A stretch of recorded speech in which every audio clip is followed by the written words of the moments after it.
दर्शकबिन नमस्कार, स्वागत छ कार्यक्रम माउन्टेन संवाद। आजको माउन्टेन संवादमा देशमा लामो समयपछि गणतन्त्र आएपछि अब देशले स्थिरता पाउँछ भन्ने आम जनतामा मानसिकता परेको थियो। तर लामो इतिहास अर्थात् लामो सङ्घर्षपछि देशमा राजतन्त्र हट्यो र यो बीचमा धेरै सङ्घर्ष नेपाली जनताले गरे र अब केही देशले मुहार फिर्छ कि जनताको जीवन स्तरमा परिवर्तन आउँछ कि भन्ने ठुलो आश थियो। तर त्यो कहिले पनि भएन। फेरि देशमा निरन्तर सङ्घर्ष, राजनीतिक अस्थिरता बढ्दै रह्यो र फलस्वरूप नेपाल कम्युनिस्ट पार्टीले देशमा केही गर्छ कि भन्ने विश्वासले फेरि नेपाली जनताले तत्कालीन नेकपालाई देशको ऐतिहासिक पार्टी बनायो। देशको ऐतिहासिक पार्टी बनेको नेकपा फेरि अस्थिर राजनीतिमा डुब्यो। आफ्नै स्वार्थको कारणले गर्दा फेरि पार्टी फुट्यो र फेरि नेकपा फुटेर पूर्ववत स्थान अर्थात् माओवादी केन्द्र र नेकपा एमाले आफ्नो स्थानमा पुगे। त्यसपछि पनि पार्टी फुट्यो। नेकपा एमाले फुटेर दुई टुक्रा भएको छ। तत्कालीन केपी शर्मा ओलीको सरकारले खासै राम्रो काम गर्न सकेन, संविधानलाई कदर गर्न सकेन, लोकतन्त्रको प्रतिष्ठालाई जोगाउन सकेन भनेर गठबन्धन सरकारले फेरि त्यही कसरत सुरु गरेको छ। जे तत्कालीन केपी शर्मा ओलीको सरकारले गरेको थियो त्यही काम कार्य भएको थियो तत्कालीन सरकारले, त्यही कामकाज यो गठबन्धन सरकारले पनि गरेको जस्तो देखिन्छ। यस्तो किसिमको राजनीतिले कसलाई फाइदा भएको छ र यो राजनीतिले के देशलाई निकास दिन्छ या यो राजनीतिले सत्ता स्वार्थको लागि मात्रै फाइदा गरेको छ। आजको हामी संवादमा विशेष संवाद गर्नेछौँ। नेकपा एमाले फुट्नुको कारण के?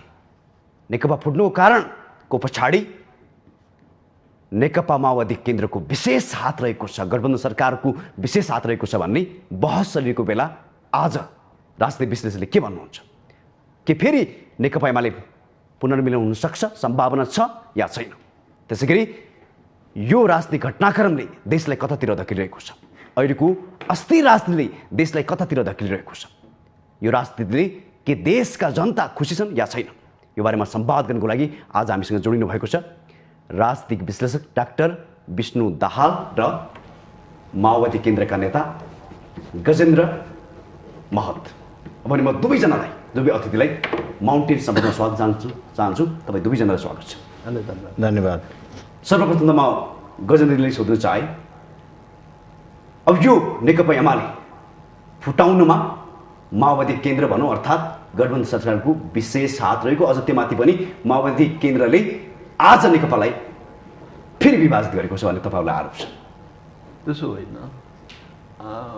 फुट्ने कुरा कस्तो हुन्छ भने त्यो कसैले हाम्रो संस्कार कस्तो बसेको छ भने दोष जति अरूलाई लगाउने, गल्ती आफू गर्ने, दोष अरूलाई लगाउने संस्कार बसेको छ के। त्यसो भने देशमा एउटा अस्थिरता पैदा हुन्छ, यसको दोष उता भारतलाई लगाइन्छ, उता अमेरिकालाई, उता चीनलाई लगाइन्छ।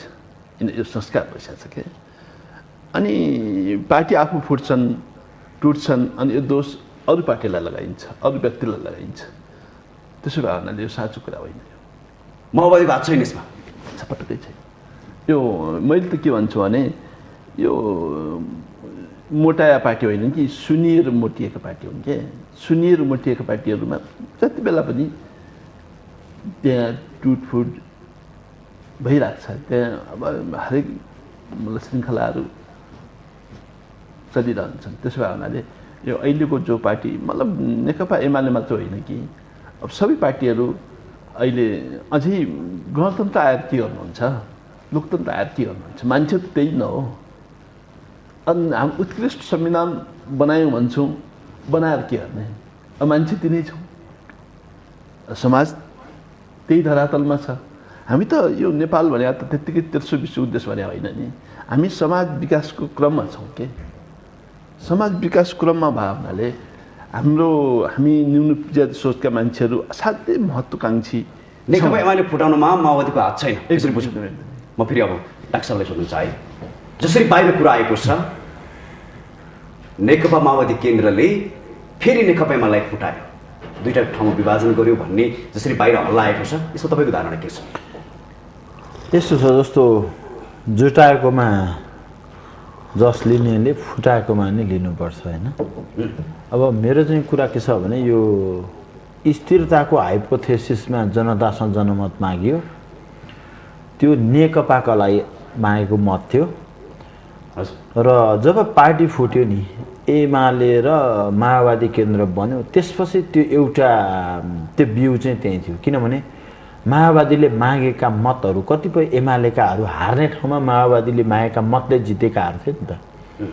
तसर्थ पछि एमाले के भन्यो त भन्दा त्यसमा पनि केपी शर्मा ओली समूहले यो त प्रधानमन्त्री लागेको मत भन्यो। त्यो मत भनेको चाहिँ जनताको छ नि, त्यो मतहरूको कदर नगर्नु भन्ने जनताको उपेक्षा हो। जनताले पार्टीलाई हेरेर, पार्टीका घोषणापत्र हेरेर र यसले साँच्चै विकाससँग साझेदारी गर्छन् भनेर मत हालेका भन्दा पनि स्थिरताले राष्ट्र निर्माणमा टेवा पुर्याउँछ भन्ने एउटा हाइपोथेसिसमा मत हालेका थिए। र त्यो स्थिरताले स्थायित्व हुँदै विकासको जुन बाटो बताएका थिए नि, त्यो बाटो जब डिरेल भयो त्यसपछि स्वाभाविक हो पार्टीहरू बिचमा नि जस लिनलाई सबैले लिने अनि अपजस कसले लिने भन्नेमा हामथाप त पक्का हुन्छ। हो त्यसैको सिलसिलाको रूपमा चाहिँ मैले एमाले विभाजनलाई बुझेको छु। तथापि यो देश रणभूमि भइसक्यो होइन। यसमा चाहिँ आन्तरिक शक्तिहरू, बाह्य शक्तिहरूको जोड घटाउहरू धेरै छन् होइन। त्यसो हुनाले चाहिँ मलाई के लाग्छ भने एमाले धेरै चाहिँ आफ्नो कारणले र त्यसमा पूर्व प्रधानमन्त्री केपी शर्मा ओली समूहका कारणले र बाँकीहरूको अलिअलि चाहिँ त्यस अलिअलि चाहिँ सबै पार्टी र म त जनतालाई पनि भन्छु, जनताहरूको पनि त्यसमा भूमिका छ। यो पार्टीहरू फुटाउन त प्रत्यक्ष देखिन्न, मत नै केमा हाल्यो भने हामीहरू एकातिर एकदम डायलेक्ट्रिकल छ नि त हाम्रो। एकातिर लिबरल मार्केटको सेयर बजारको सेयर किन्ने, अर्कोतिर कम्युनिस्ट पार्टीलाई भोट हाल्ने जनता पनि आफैमा पनि आफ्नो चरित्र विरोधाभास छ कि होइन। त्यस कारणले यो नीति अनुरूपको न पार्टी चलेका छन् न जनता चलेका छन्। तसर्थ यो हपाजाट यो एडहक कमिटीमा यस्तै हुन्छ, यो खासै यसले एउटा आकार लिन्छ भन्ने अनुमान गर्न सकिन्न। तसर्थ यो एडहक सिस्टमको पार्टी हो, देशै त्यसरी चल्या हुनाले सरकार सबै छ र के हुन्छ भनेर अहिले ठ्याक्कै फोरकास्ट गर्न सक्ने कुरा किन छैन भने एउटा दृष्टि, एउटा भिजनले छ नि। यो देशको न राजनीति न अर्थनीति कसैलाई गाइड गरेका छन्। हामी पञ्चायती व्यवस्था फ्याँक्यौँ, तर पञ्चायती व्यवस्थाको अवशेषको रूपमा रहेको योजना र अर्थनीतिमा देश चलाएको छ। अनि अर्थनीतिले नै राजनीतिलाई प्रभाव पार्छ भनेपछि खासै त्यति ठुलो आशा भन्नुपर्दा अहिलेको जुन किसिम बाहिर हल्ला आएको छ, नेकपा एमाले फुटाउन माओवादीको हात छैन भन्ने तपाईँको धारणा हो? ठ्याक्कै त्यस्तो होइन। धारणा मेरो धारणा चाहिँ सबैको छ। त्यसमा पनि सबैभन्दा मूल कुरो उहाँहरू नफुट्ने भए अरूले चाहेर हुन्थ्यो र। जसर्थ हामीले मूल कुरा चाहिँ के हो भने आफ्नो थैलीको मुख बाँध्ने हो, अरूलाई सरापेर के गर्नु। र उहाँले आफ्नो पार्टीभित्र नै मिलाउन सक्नु भएन, त्यसको कारण हो। तर त्यसका लागि अब सिक्वेन्सहरू, ग्राउन्डहरू तयार हुनको लागि चाहिँ जस्तो नेकपा नै बन्यो, त्यो एउटा पनि तथ्य हो। जस्तो पछिल्लो समय केपी शर्मा ओलीको रवैया भयो, त्यसले एउटा गठबन्धन बन्यो, त्यो दुईवटा कारण भयो। अब जस्तो यहाँ pro Chinese, pro American, pro इन्डियनहरूमा त सबै लागेकै देखिएको छ, त्यसको पनि केही अंशहरू त रह्यो। तर मूल चाहिँ एमाले भित्रको छ नि दुईवटा फरक धारकै कुरा हो। अझ पनि मलाई के लाग्छ भने यो घनश्याम भुसालहरू पनि ओलीसँग रहनुले पनि अझ पनि त्यहाँ फेरि अर्को विद्रोह हुन्छ भन्ने देख्छु म। फेरि तपाईँलाई सोध्नु चाहे, यो गठबन्धन सरकारले नै नेकपा एमाले फुटाउनको लागि नै अध्यादेश ल्यायो सहज हुने गरी, तपाईँले पार्टी फुटाएर के फाइदा भयो? नै यो हामीले एउटा विशेषण त्यो पनि छ।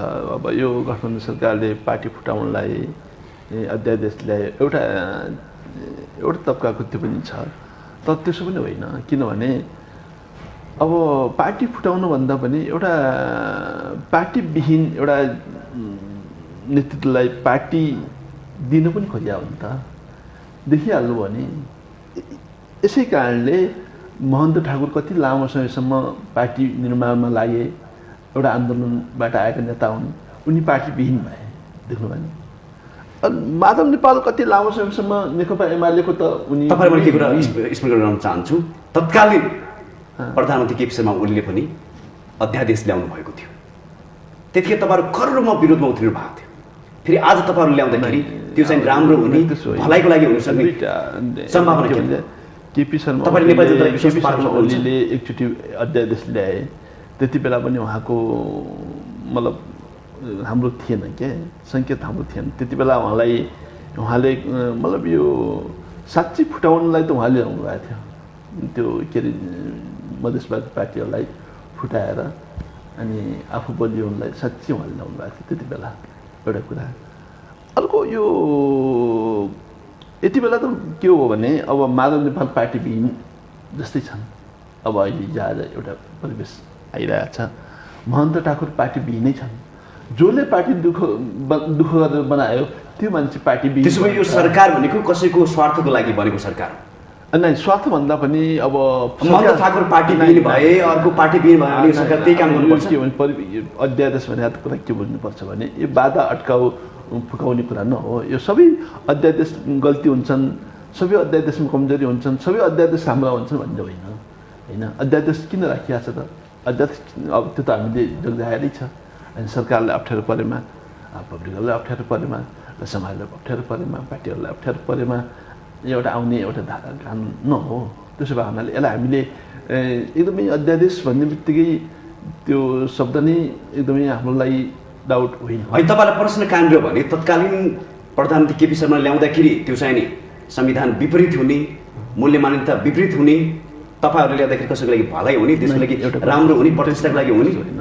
यो कस्तो कसरी तार्किक हुनसक्छ? यो मतलब भित्री चाहना हुन्छ नि त। त्यति बेला दुईवटा अध्यादेश आएको थियो होइन, एउटा गलत इन्ट्रेस्ट छँदै थियो। अर्को के भने प्रतिनिधि सभालाई उहाँले हत्या गरेर अध्यादेश ल्याउनु भयो नि त। हत्या गरेरै ल्याउनु भयो उहाँले अध्यादेश। अब यति बेलाको त्यसो होइन। यति बेला के हो भने लोकतन्त्र मास्ने गरेर उहाँले ल्याउनु भयो। यति बेला लोकतन्त्रलाई जीवित राख्नै हो। किनभने अब अहिले त हामी जीवित छौँ नि त, प्रतिनिधि सभा जीवित छ। प्रतिनिधि सभा जीवित हुँदा 6 महिनामा त हामीले अध्यादेशबारे फेरि छलफल गर्न पाउँछौँ। यो अनि यसले त रिजेक्ट गर्न सक्छ नि त। त्यति बेला पास भएन भने त्यो रिजेक्ट हुन्छ होइन।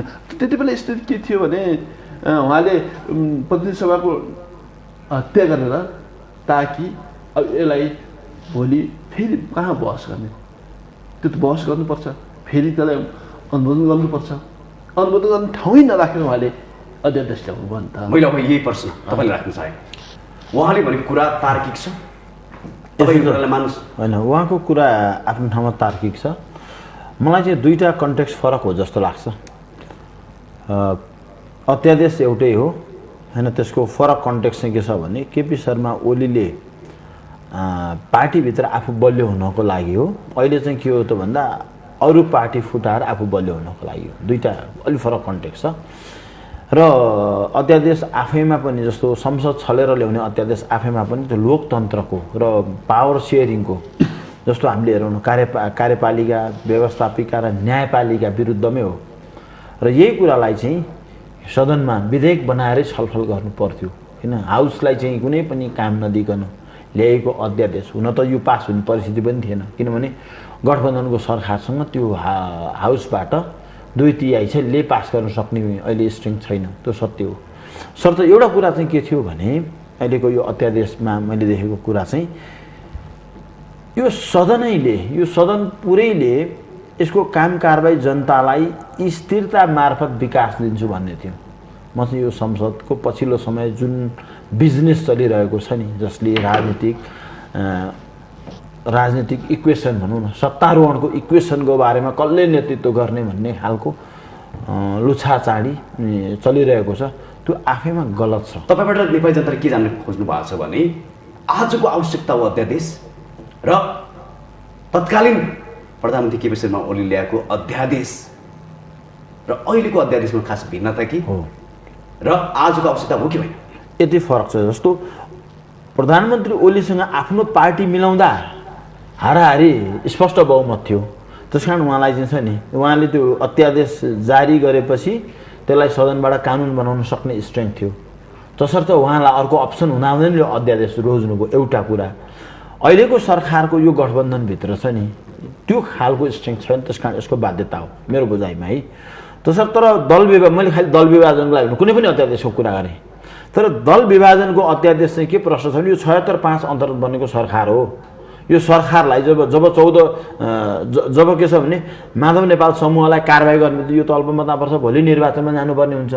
तसर्थ त्यो आफ्नो गठबन्धनमा जसले सरकार बनाउनलाई योगदान गरे तिनलाई सहज बनाउनका लागि ल्याइएको अध्यादेश हो यो। मैले तपाईँले सोध्नु खोजेको के भने यो सरकार नेपाली जनताको हितको लागि अध्यादेश आएको हो कि के को लागि भन्नुपर्छ? यसो चाहिँ तपाईँलाई अब भन्दा त हामीले सबै जस्तो फर पिपल भन्ने हो, फर डेभलपमेन्ट भन्ने हो होइन। तर सबै चाहिँ सत्तारोहणकै कुरा हो र यो 76.5 अन्तर्गतले चाहिँ बाँकी 18 महिनामा कति कोसिस गर्न सकिन्छ त्यसपछि निर्वाचनै हो। यो जनताको हितको लागि चाहिँ होइन। अहिले जस्तो जनताको हितका लागि गर्नुपर्ने काम त अरू पनि थियो नि त। यही अध्यादेशले चाहिँ हित हुन्छ भनेर कसरी ग्यारेन्टी गर्ने? तर यो धेरै जस्तो दूरगामी रूपमा प्रभाव पार्ने अरू कुराहरू छ। सरकारै गठन पूर्ण रूपमा भएको छैन होइन, जस्तो मन्त्री परिषदै चाहिँ पूर्ण रूपमा बनेको छैन। यसको धेरै पाटोहरू छन् नि। तर हामी सबैले बुझेको कुरा चाहिँ के हो त भन्दा अघिल्लो सरकार त्यत्रो अत्याधिक बहुमतमा हुँदा त्यसले गर्न सकेको काम यो सरकारले गर्छ भनेर कल्पना गर्नु चाहिँ आफैमा छ नि समस्या हुन्छ। तर यो तथापि मैले सरकारलाई अन्डरस्टिमेट त गरिनँ।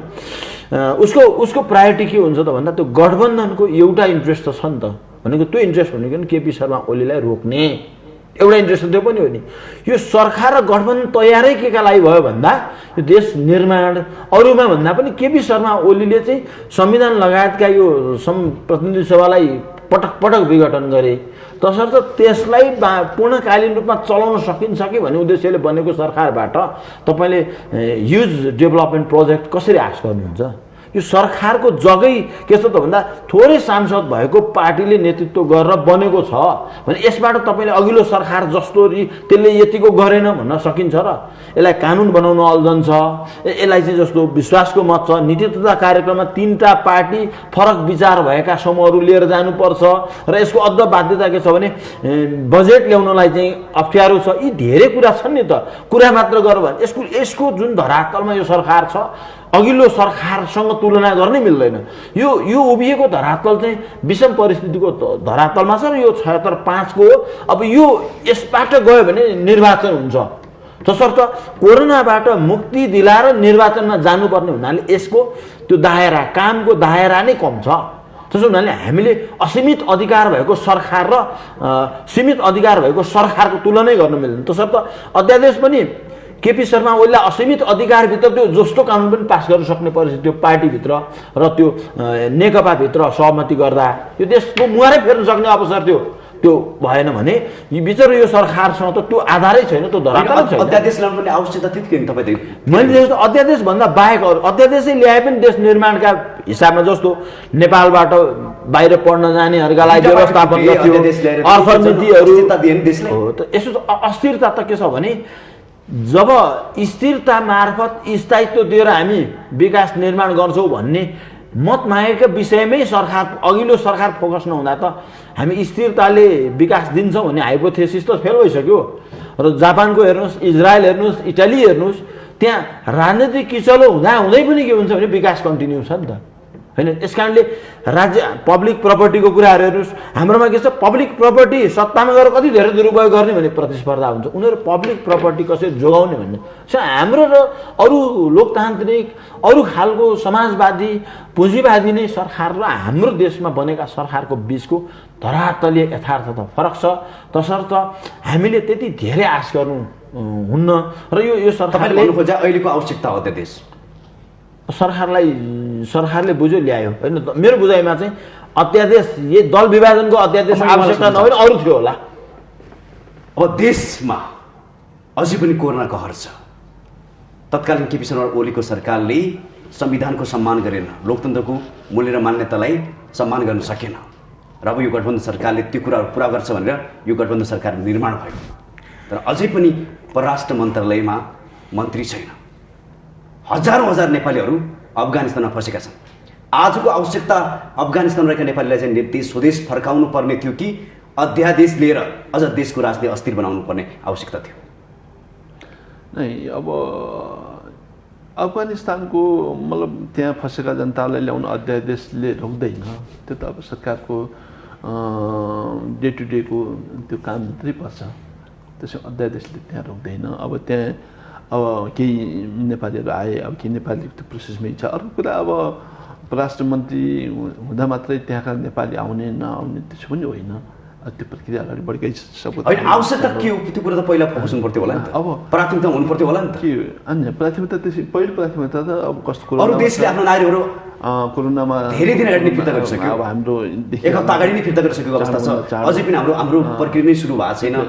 भ्याक्सिन दिने र चाँडोभन्दा चाँडो यता यो प्रक्रिया भन्दा पनि त्यहाँ चाँडोभन्दा चाँडो जहाज पठाएर चाँडोभन्दा चाँडो मान्छे हाम्रो नेपालीहरू ल्याउने नै हो होइन। त्यसमा पहिलो प्राथमिकता भ्याक्सिनमा, दोस्रो प्राथमिकता अफगानिस्तानमा फँसेका भन्दा पनि दुइटै प्राथमिकता बराबरै छन्। त्यसमा सरकार पछि हट्या छैन। यो अध्यादेशले सरकारलाई रोकिराखेका कुरा होइन, यो सरकार लागिरहेकै छ। त तपाईँहरूलाई थाहा होला कि सामाजिक सञ्जालका धेरै ठाउँमा तपाईँहरूको चौतर्फी विरोध भएको छ। नेपालीहरू अझै पनि फिर्ता हुन सकेको छैन नेपाल सरकारको पहलमा। नै त्यसो एउटा कुरा के भने अब इन्डियाको पनि त सबै मान्छे फिर्ता भइसकेका छैनन्। अब अफगानिस्तान हामी अरू देशलाई नै हेरौँ न, हाम्रो अन्तर्राष्ट्रिय अब के हुन्छ भने जुन किसिमको रणनीति हुनु पर्थ्यो त्यो त कमजोर देखियो। त्यो के भने अब यसको मतलब अब एउटा प्रक्रियामा हामी गएका छैन भन्ने त होइन, प्रक्रियामै छौँ। तर पनि सबै मान्छे एकैचोटि आउँदैनन् नि, देखिहाल्नुभयो नि। अस्ति जहाज उड्दा कति मान्छे मैदानमा थिए, त्यत्रो अमेरिकन सेना त्यहाँ तैनात छ, 10,000 15,000 सेना छ। आफ्नो जनताले दिन सकिरहेको छैन होइन भने अब कति मान्छेहरू फिल्डमै रनवेमा दौडिरहेका छन्, त्यही मर्न तयारी छन्, प्लेनमा कब्जा गरेर बसेका छन्। यस्तो अवस्थामा हामीले हामीले सोचे जस्तो सामाजिक सञ्जालमा आए जस्तै हामी फटाफट अहिले भइहाल्छ भन्ने होइन, त सरकार लागिरहेकै छ, सरकारले काम गरिरहेको छ। यसो यो अध्यादेश जोड्न मिल्दैन। अध्यादेश त के भने अहिलेको अपरिहार्यता नै हो। फेरि म डाक्टर साहबलाई सोध्न चाहेँ, अब विज्ञहरूले चाहिँ के भनिरहेको अवस्था छ भने अन्य देशका जस्ता नागरिकहरूलाई हाम्रो देशको नागरिक जो अफगानिस्तानमा फँसेका छन् उहाँहरूलाई चाहिँ तुलना गर्न मिल्दैन। अन्य देशमा रोजगारी गरिरहेको जस्तो अफगानिस्तान रोजगारी गरिरहेका हाम्रो नागरिकलाई त्यो तुलना गर्न मिल्दैन, जो हतियार बोकेर विदेशीका उच्च नियोगको सुरक्षा गरिराख्नु भएको थियो, जो तालिबानका विरुद्धमा पनि थिए। जुनसुकै बेला पनि सङ्कट आउन सक्थ्यो अफगानिस्तानमा, त्यसको लागि पूर्व तयारी सरकारले गर्नु पर्थ्यो भन्ने कुरा बहस चलिरहँदाखेरि तपाईँ सरकारको यो यस्तो किसिमको कदमलाई चाहिँ स्वीकार गर्न सक्नुहुन्छ? यसो जस्तो प्रकाशी, यो विषयमा चाहिँ मेरो फरक धारणा के छ भने जुन देशले आफ्नो नागरिकलाई आफ्नो देशभित्र रोजगार सिर्जना गर्न सक्दैन र जसले लेबर एक्सपोर्ट गरेर चाहिँ आफ्नो अर्थतन्त्र चलाउँछ, त्यो राज्य र सरकारसँग, सरकार मात्र राज्यसँगै जनतासँगै अरू अप्सन हुँदैन। एउटा कुरो होइन, यति मात्र हेरौँ, हामी हाराहारी भारत बङ्गलादेशमा पढ्न जाने विद्यार्थीहरूले वर्षमा 2 खरब रुपियाँ भन्दा बढी खर्च गर्छन्। यत्रा हाम्रा हाराहारी 50-55 लाख जनताहरू देश संसारभरि चाहिँ कामका लागि चाहिँ हिँडेका छन्, पढ्नका लागि हिँडेका छन्। यहाँ हामी के गर्छौँ, अनसन बस्छौँ, त्यो कुराहरूको क्वालिटी मेन्टेन गर्दैनौँ। हाम्रो विकासको मोडल नै के हो भन्ने कुरामा न विज्ञले बुझे, न सुझाउन सके, न राजनीतिक दलहरूले बुझे। त्यसर्थ हाम्रो आफ्नो मोडल नै के छ? सर्त यो हाम्रो अङ्ग्रेजीमा एउटा उखान छ, बेगर्स क्यान नट चुज के। यो माग्नेले चाहिँ आफै, मैले यो देशको सन्दर्भमा भनेको होइन कि त्यो प्रवृत्तिको सन्दर्भमा भने, जसलाई रोजगारी अरूसँग माग्नुपर्छ त्यसमा चोइस हुन्छ, हुँदैन नि। आफ्नो देशमा किन नगर्या त? त्यस कारण यसको रुट कहाँ छ भने यो राजनीतिक अस्थिरता भन्छौँ हामी, उत्पादनमुखी अर्थव्यवस्थाको नीति नै हामीले अवलम्बन गरेका छैनौँ भने हाम्रो प्रकृतिले दिएको यस्तो प्राकृतिक स्रोत साधन। म तपाईँलाई 2टा मात्र इक्जाम्पल भन्छु हेर्नुहोस् है। जापानले महिला तथा बालबालिका मन्त्रालय अन्तर्गत 1 लाख वृद्धहरूलाई चाहिँ हाम्रो क्लाइमेट चाहिँ आफैमा थेरापीको रूपमा छ नि, ट्रिटमेन्टको लागि, हिल स्टेसनको लागि आएको प्रस्ताव यहाँ ब्युरोक्रेट्सले कमिसन नपाएर, नेतृत्वले कमिसन नपाएर त्यो विड्र हुने देशमा तपाईँ अफगानिस्तानको चाहिँ तुरुन्त ल्याएन भनेर प्रश्न गर्ने नैतिकता हामीसँग हुन्छ भनेको। रोजगार सिर्जना गर्ने यसको मेडिकल टुरिज्मको कुरा थाइल्यान्ड हेर्नुहोस्, अहिले मेडिकल टुरिज्ममा छ भने हामीसँग प्रचुर विकास छ। त्यो जान्दै पेट्रोल भन्दा पिउने पानी संसारमा महँगो छ नि त। हामी यो विषय उठाएकै 5 वर्ष भइसक्यौँ, तपाईँकै मिडियामा 4 पटक उठाइसक्यो। एउटा नेतृत्वले यो लिनुपर्छ भन्दैन, एउटा पोलिसी मेकरले भन्दैन, एउटा विज्ञ समूहले राष्ट्रिय योजना आयोगमा राखौँ भन्दैन भने तपाईँ सबै हामीले के छ भने कमिसनमा आधारित अर्थव्यवस्था बनाउने, बजेटरी सिस्टम ल्याउने, 10 देखि 30% कमिसन आफ्नो फिक्स गर्ने, आरामले बस्ने, यो खालको मानसिकता बोकेर अफगानिस्तान संसारभर नेपाली फस्छन्। यो अहिले तपाईँलाई अफगानिस्तान देख्नुभयो, यत्रो 60 लाख मानिसहरू देशमा अनेक सबै देश कुनै न कुनै रूपले आक्रान्त हुँदै जान्छन् अब ग्लोबलाइजेसनमा। त्यसर्थ नागरिकको सुरक्षा गर्नका लागि आफ्नो राष्ट्र निर्माणको नीति खोइ सधैँ अरब र अरू बाहिर देशमा काम गर्न पठाएर हामी यसरी नै रिमिटेन्सले देश चलाउँछौँ भन्ने हामी यस्तो मूर्ख योजना बनाएर चाहिँ अगाडि बढ्ने दलहरूसँग के आश गर्नुहुन्छ? जो सरकारमा गए पनि गर्न सक्छ कि ब्युरोक्रेसी नै जसरी हुन्छ धेरै बाहिर पठाउने र त्यो अब्जेक्सन लेटर लिनका लागि पैसा कमाउने आधारमा जान्छ, कमिसनमा लाग्छ। यो खालको स्थायी राज्य सरकार र अस्थायी सरकारहरूले यसरी मिलेर चाहिँ कमोडिटी बनाएर मानिस बेच्ने काममा लागेकाहरूलाई अब के कुरा गर्न सक्नुहुन्छ? अब यो कुरा सरकारलाई थाहा पनि हुनु पर्थ्यो होला। सरकारलाई के थाहा? देश हो, त्यसको लागि पूर्व एउटा टिम पनि तयारी अवस्थामा हुनु पर्थ्यो, जुनसुकै बेला जे पनि हुन सक्थ्यो। त्यो त कमजोरी हो, तपाईँले देख्नु भएको छैन। यसो जब तपाईँ राष्ट्रिय योजना आयोगमा जान्छन्, त्यसलाई संवैधानिक बनाउनु पर्यो र राष्ट्रिय गौरवको आयोजना भनेको हाम्रो पिउने पानी लगायतका हर्बलहरू बेच्ने हाम्रो पहिले सुरु कानुनहरू निर्माण गर्नु पर्यो। खालि दल फुटाउने अध्यादेश ल्याएर हुन्छ, पिउने पानी बेच्ने अध्यादेश किन नल्याएको, हर्बल बेच्ने अध्यादेश किन नल्याएको त?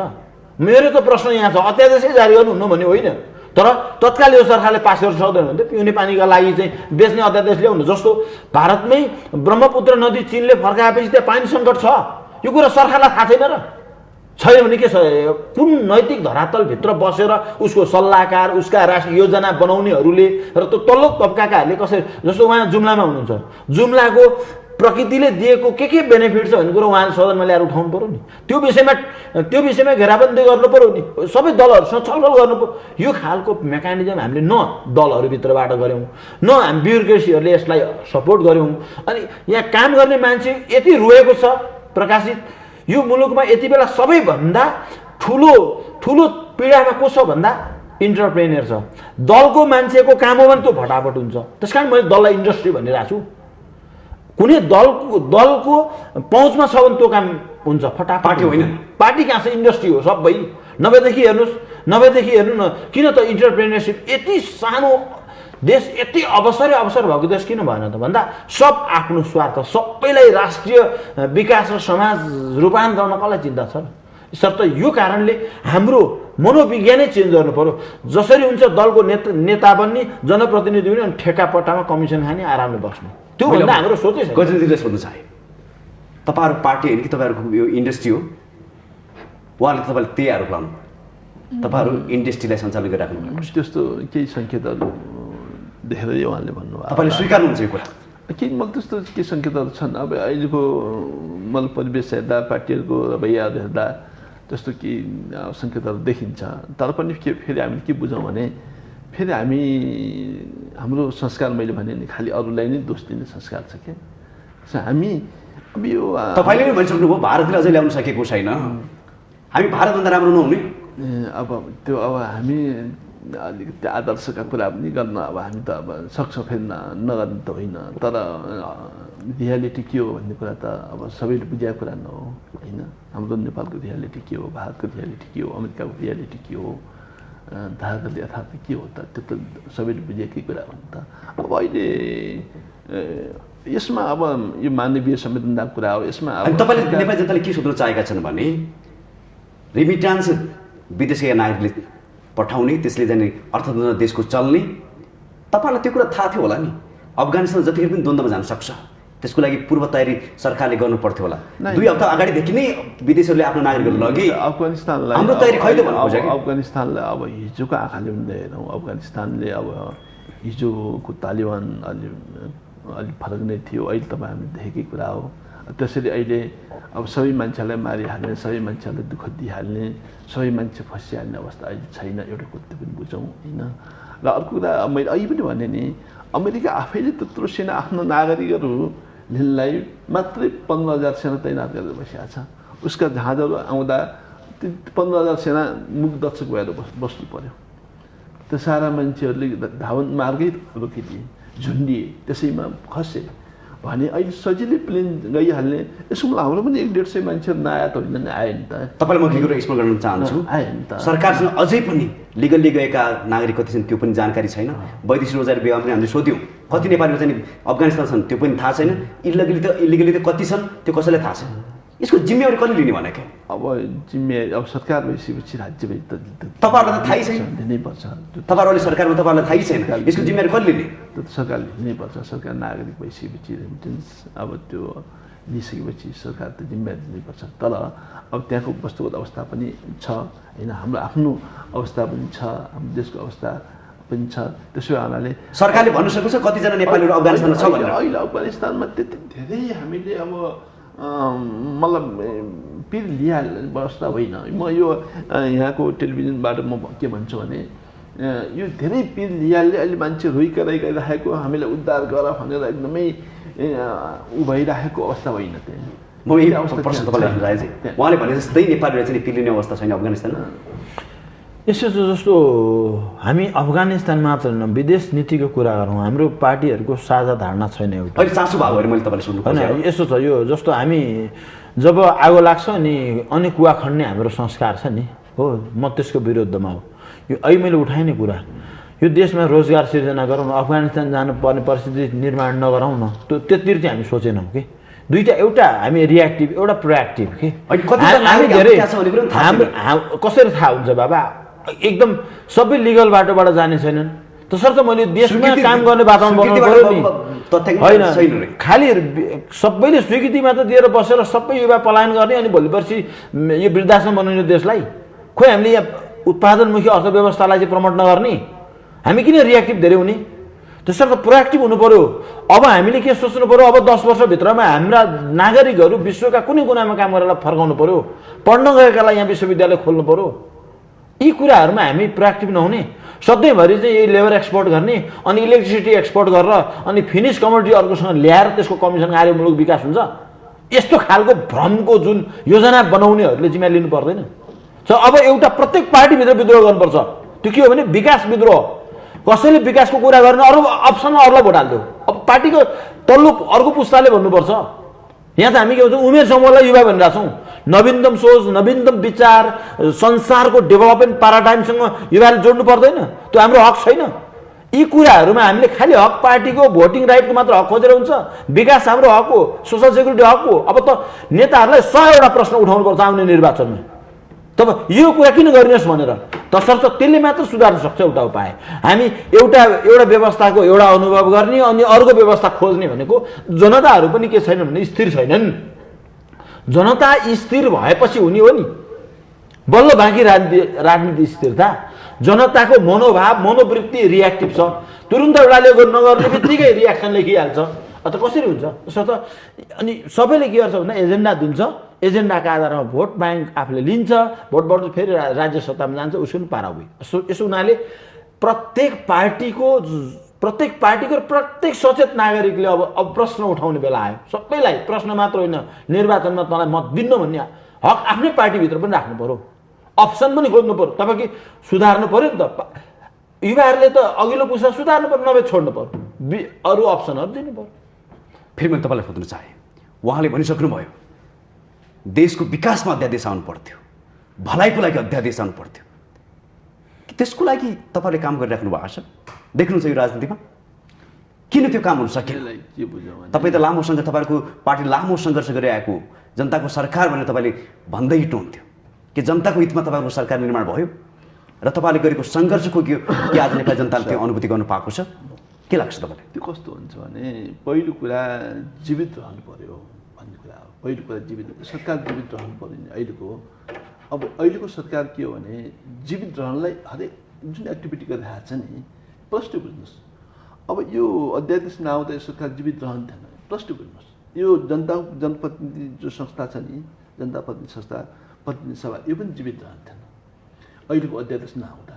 हिजोको अध्यादेश नआउँदा केपी ओली निरङ्कुश बन्नमा केही बाधक थियो, यही उहाँ निरङ्कुश बन्न चाहनुहुन्थ्यो हिजोको अध्यादेशले। अहिलेको अध्यादेशले प्रष्ट बुझ्नुहोस् यो सरकार जीवित राख्ने कुरा र प्रतिनिधि सभालाई जनताको यो प्रतिनिधि संस्थालाई जीवित राख्ने कुरा नै हो। हामी जीवित अब यो सरकार जीवित नभइन अरू काम कसरी अगाडि बढ्छ त? त्यसो हुनाले यसलाई हामी अन्यथा ढङ्गले यो अध्यादेशलाई हिजोको केपी ओलीको सरकारसँगको अध्यादेशसँग हामी तुलना नगरौँ। मैले प्रश्न भनिहालेँ, यो अध्यादेश नआएको भए के हुन्थ्यो भने कुनै पनि विधेयक आउँदैन। अब यो अध्यादेश नआउँदा विधेयक नआउँदा के हुन्छ भने सरकार स्वतः अल्पमत पर्छ। हिजो एक ढङ्गले अब एउटा धाराले सरकार बन्यो, अब त व्हिप लाग्छ। व्हिप लाग्ने बित्तिकै व्हिप उल्लङ्घन गर्ने बित्तिकै कारबाही माननीय कारबाही पर्छन्। अनि यो विधेयक पास हुँदैन, यति विधेयकहरू अड्किएर बसिया छन्, पास हुँदैन। विधेयक पास नहुँदा हाइनमा दिनुपर्छ। अनि फेरि एउटा अस्थिरताको फेरि हामी पड्कालोमा हामी जान्छौँ। हो त्यसो भए हामी आजसम्म के हो भने यहाँलाई थाहै होला, हामीले हिजो नेकपामा हुँदा भने हाम्रो आफ्नो सरकारको, आफ्नो पार्टीको, आफ्नो नेतृत्वको बचाउ हामीले गरेनौँ। चाहिने कुराको बचाउ गऱ्यौँ, जो सत्य तथ्य हो त्यसको बचाउ गऱ्यौँ। हामीले अन्धभक्त भएर, जो अहिले अब केपी ओलीको अन्धभक्त भएर मान्छे बचाउ गर्छन्, त्यसो हामी न प्रचण्डको गऱ्यौँ, न अहिलेको देउपाको गर्छौँ, न हिजो नेकपा हुँदा केपी ओलीको गऱ्यौँ। हामी त साँचो सत्य तथ्य कुरा के हो, हामी त्यही हाउसमा पनि त्यही बोले आऊ, अरू बेला पनि हामी त्यही बोले आऊ। त्यो साँचो कुरा के हो भने अहिले अब यसलाई अब गल्ती सम्झिनुहोस् यता अथवा कुनै समस्या सम्झिनुहोस् यता, अब हामी केही कमजोरी सम्झिनुहोस्, अहिलेको सरकार जीवित हुनलाई नै यो तपाईँलाई पर्सनल नेपाली जनताको कान्द्रो भने जे राजनीति तपाईँले गरिराख्नु भएको छ, यो कसको लागि गरिराख्नु भएको छ कि अब त नेपाली जनता तपाईँलाई प्रश्न गर्ने दिन आइसक्यो। अब त्यो त अब प्रश्न सबैले भन्ने कुरा जनताकै लागि भन्छन् नि, सबै जनताकै लागि गरे हुन्छन्। पार्टी फोड्ने जुटाउने सबै जनताको लागि, अब जनताको चाहको यही हो। त्यही त भने भन्दा त त्यही भन्छ नि। अब हकिकतमा कसले कहाँ गरिरहेको हुन्छ भन्ने कुरा त दुनियाँले बुझेकै हुन्छ नि, जनताले बुझेकै हुन्छ। मैले कसको लागि गरिरहेको हुन्छु, अब पार्टीले कसको लागि गरिरहेको हुन्छ, व्यक्तिले कसले, संस्थाले कसको लागि गरिरहेको हुन्छ भन्ने त एउटा रटाउने कुरा त एउटा भयो है। अब तर अब हुने हकिकत कुरा त फरकै हो। मैले प्रश्न भनिहालेँ, अहिले हामीले लुकाउनु छिपाउनु केही छैन। अहिलेको अध्यादेश यो सरकारलाई जीवित राख्ने कुरा हो। अहिलेको अध्यादेश पनि प्रतिनिधि सभालाई जीवित राख्ने कुरा हो। अहिलेको अध्यादेश पनि लोकतन्त्र र यो संहितालाई जीवित, संविधान जीवित राख्ने कुरा हो। यो कुरा प्रष्ट बुझ्दा हुन्छ। यो अध्यादेश नआउँदा यसमा समस्या आउँथ्यो, ठुलो भट्कालोमा जान्थ्यो, मैले बुझेको लागि। फेरि मैले डाक्टर साहबलाई सोध्नु चाहेँ, जुन किसिमको राजनीति भइरहेको छ, यो राजनीति के जनताको हितको लागि हो कि स्वार्थको लागि भइरहेको छ? यसो जस्तो हाम्रो गैन्जीले भन्नुभएको एउटा कुरा चाहिँ सत्य के हो भने यो सरकारै पूर्ण नभएको नै कारण के हो भन्दा दलीय चङ्गु होइन। यो सरकारलाई मात्र जुन राजनीति भइरहेछ, राजनीति भन्दैछु होइन, एउटा त्यो पक्का हो। अब जब सरकार निर्माण नभइकन यो सरकारको अपनत्व लिनलाई त पार्टीहरूले लिनु पऱ्यो नि त। पूर्ण जस्तो कामको बाँडफाँड हुनु पऱ्यो होइन। यहाँ त हामीले उठाइरहेको छौँ नि त, अहिले त कामको बाँडफाँडै भएको छैन। जस्तो त्यो पात्र अनुसारको प्रवृत्ति हुन्छ, उसको आफ्नो पर्फर्मेन्स हुन्छ, त्यो काममा त यो पूर्णकालीन सरकारको संरचना बन्नु पऱ्यो। मन्त्री परिषद छ नि ले पूर्ण आकार लिनु पऱ्यो। त्यसपछिबाट नीति तथा कार्यक्रमलाई उसले कति इम्प्लिमेन्ट गर्छलाई हेर्नुपर्ने एउटा आधार हुन्छ। तर एउटा जग चाहिँ के प्रश्न हो भने जस्तो हामी खालि लोकतन्त्र मात्र भन्यौँ कि हामीले लोकतन्त्रका बिचमा विकास जति गर्दै गयो भने लोकतन्त्र बलियो हुन्छ भन्ने कुरामा हामीले ध्यान दिएनौँ। तसर्थ के मात्र आयो भन्दा खालि सत्तारोहणको भर्याङ कसले छिटो पाउँछ र छोटो छलाई हेऱ्यो। तपाईँलाई म के कुरा पनि स्मरण गराउन चाहन्छु भने 46 सालपछि 27वटा सरकार फेरिएका छन्। तीमध्ये पनि ती व्यक्ति नै रिपिट भएको छन् प्रधानमन्त्रीमा। त्यो प्रश्न हेर्दाखेरि हो पात्र राजनीति कसको लागि भइरहेछ भन्ने कुरा प्रश्न हो नि त। प्रविधि फेरिएन, म त्यही त उठाइरहेको छु। पात्र फेरियो, प्रविधि फेरिएन तसर्थ भन्छु। त्यो मात्र पनि होइन, म तपाईँको मिडिया मार्फत फेरि स्मरण गराउन चाहन्छु। पञ्चायतकालीन बजेटरी सिस्टम र योजनाको जुन मोडल अहिलेसम्म चाहिँ गणतन्त्र आउँदा पनि हामी त्यसैलाई अनुसरण गरेर त्यसैलाई हुबहु लिइरहेछौँ। के सरकार 26वटा सरकार फेर्ने मात्र कुरा हो? अर्थनीति खोइ हामीले होइन अर्थनीति खोइ फेरेको हामीले। जस्तो प्रकृतिले हामीलाई प्राकृतिक स्रोतमा आधारित उत्पादन व्यवस्था गर भनेको छ होइन। अनि हामी के गर्छौँ भन्दा एडिबी वर्ल्ड ब्याङ्कसँग लोन लिएर त्यसको कति कमिसन कसले खाने त्यो मोडलमा देश कन्टिन्यू छ भनेको। पञ्चायतकालीन बजेटरी सिस्टम र अर्थनीतिभित्र देश राखेर गणतन्त्रमा त्यसले प्रतिफल दिन्छ हुने भए त पञ्चायतै सफल भइहाल्थ्यो नि त्यो मोडलले त। भने हामीले फेर्नुपर्ने कुराहरू समाज विकासका अवधारणाहरू जनतालाई काम लगाएका छौँ। अहिले पनि हेर्नुहोस् हामीसँग 23,000 कैदी के छन्, कैदीहरू छन् र तिनलाई चाहिँ उहाँको जिल्ला जुम्लामा, अथवा मैले जुम्लालाई अन्डरस्टिमेट गरेको होइन, विकट ठाउँमा नै त्यो कृषि उत्पादन गर्न गाह्रो हुनेले तिरेको करले त्यसलाई हामी पालिरहेको छौँ। र फेरि त्यो के छ, त्यो कैदी निस्किने बेलामा एउटा अपराधमा कैद जीवन बिताएको मान्छे अर्को अपराधको विज्ञ भएर निस्किन्छ। त्यो त अपराधको चाहिँ युनिभर्सिटी बनाइरहेको छौँ। हाम्रो जो टनेल कल्चरमा तिनीहरूलाई काममा लाउने, हामी यत्रा 60 लाख जनताहरू परिवार छोडेर हिँडेका छन्, तिनीहरूलाई हामीले विदेशमा काममा किन पठाउन सक्दैनौँ? यी खालका मोडलहरू हामीले खोइ समाज रूपान्तरण गरेको भनेको अन्याय कहाँ छ? डिस्क्रिमिनेसनको छ नि, न्यायको सिद्धान्त कसरी छ? जतिवटा आन्दोलन गरे पनि एउटा काम गरेर तिरेको करले अपराधी कैदी पाल्नको लागि छ नि राखिरहेका छौँ। ऊ अझ थप अपराध गर्न उत्साह छ। खोइ हामी उसलाई चाहिँ पुनस्थापन गर्ने खालका कामहरू के नीति ल्यायौँ?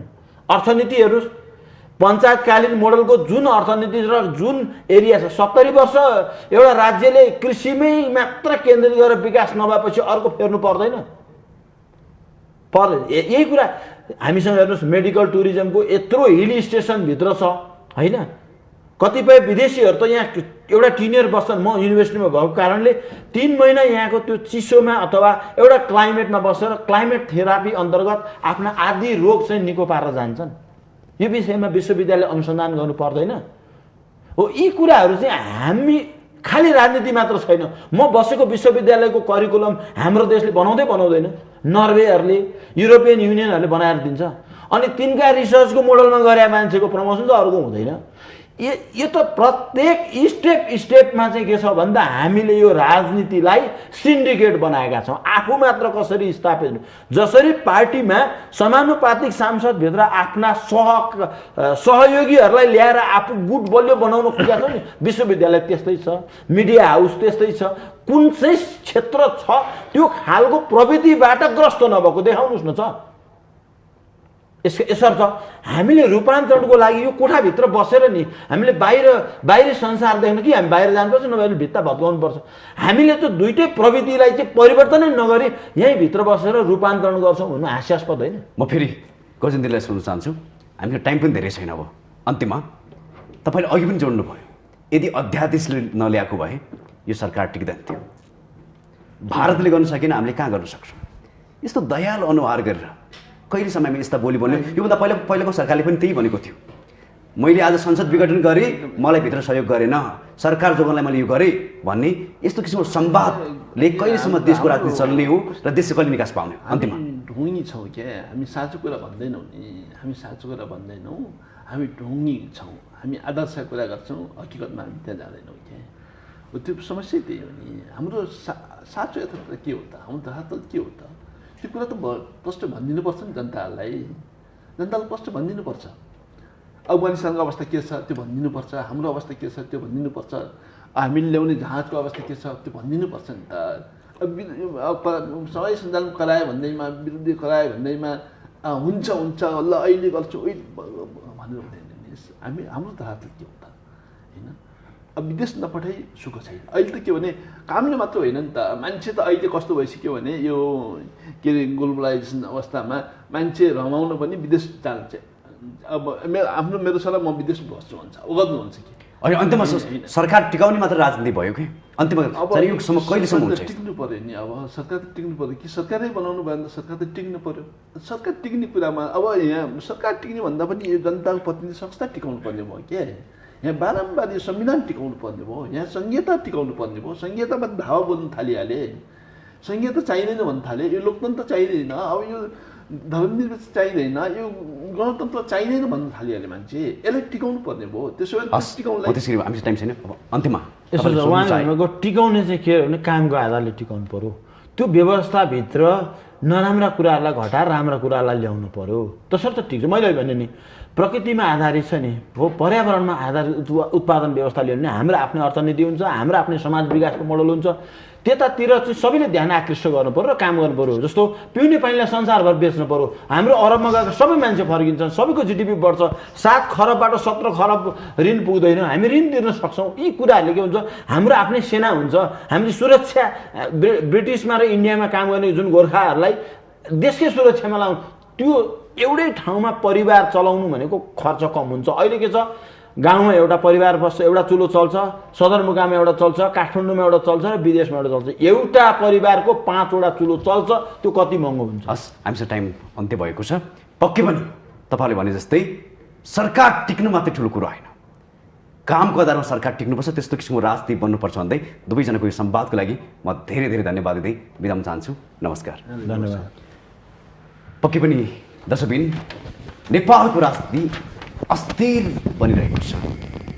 नेपालको सरकार कतिखेर ढल्छ त्यो पनि थाहा छैन। अब देशमा त्यस्तो किसिमको सरकार गर्नुपर्छ जो सरकार मात्रै टिक्ने नहोस्, कामको आधारमा सरकार टिक्ने सरकार चाहिएको छ र त्यसमा सबै पार्टीले लाग्नुपर्छ। अब कामको आधारमा नेपाली जनताले सरकार टिकेको देख्न चाहन्छन्, राजनीतिक स्वार्थको लागि सरकार टिकेको फुटेको देख्न चाहँदैन र यो चाँडै पुरा होस् भन्ने भाषासहित आजको यो संवादबाट म कार्यक्रम सञ्चालक खगेन्द्र विष्ट बिदा हुन चाहन्छु। नमस्कार।